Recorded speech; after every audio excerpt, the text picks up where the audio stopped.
ভক্তের কথা অন্তরে মনে পড়ল। তাই ভগবান মনে মনে ভাবছে, এই ত্রিভুবন মাঝে অনেক ভক্তই আমার আছে, অনেক ভক্ত আমায় অনেক ভাবে উপাসনা করে, অনেক ভক্ত আমায় অনেক ভাবে ডাকে। সকল ভক্তর মধ্য মর্তধামে আমার একজন পরম ভক্ত কথা আমার বারবার মনে পড়ছে।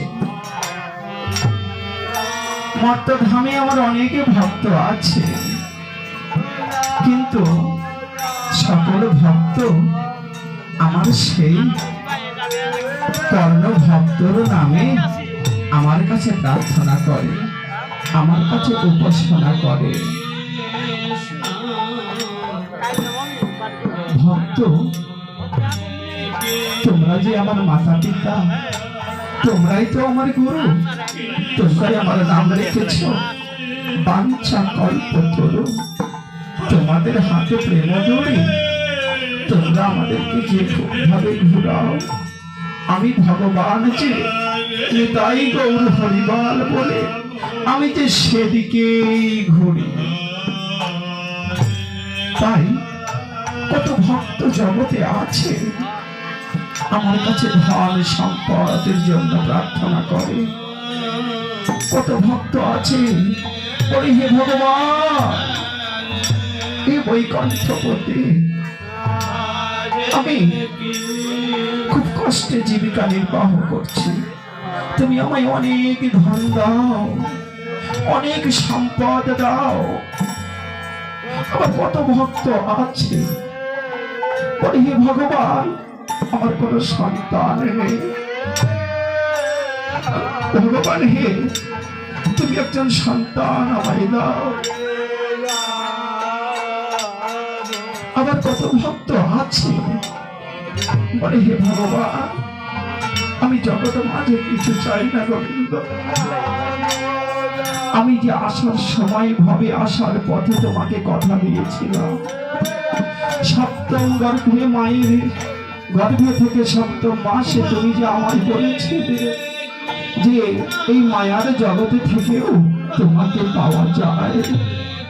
হে গোবিন্দ, আমি জগতের আধ্যাত্মিক সম্পদ আমি চাই না, আমি কোন অর্থ চাই না গোবিন্দ। হে গোবিন্দ, আমি যেন তোমার সঙ্গ করতে পারি, তবে তোমার সঙ্গ করিবার তো আমার প্রেম ভক্তি নেই। তাই আমি যেন তোমার সাধুগুরু বৈষ্ণবের সঙ্গ করিতে করিতে আমি যেন সেই তোমার সঙ্গ প্রাপ্তি হয়ে যায়।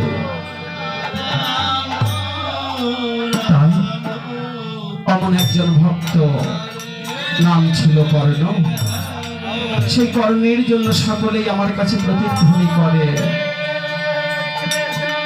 তবে আমি ভক্তর বদনে ভক্তের কথা শ্রবণ করিয়েছি, আমি নিজে গিয়ে দেখিনি আমার ভক্ত কেমন। তাই আমি ভগবান আমার ভক্তকে পরীক্ষা করতে যাব। আমি যদি শঙ্খ চক্র গদাপদ্ম হস্তে নিয়ে আমার ভক্তকে পরীক্ষা করতে যাই, তবে আমার ভক্ত তো আমায় চিনতে পারবে, আমার ভক্তকে আমি পরীক্ষা করতে পারবো না। তাই এই বিষয়ে আমি যাব না।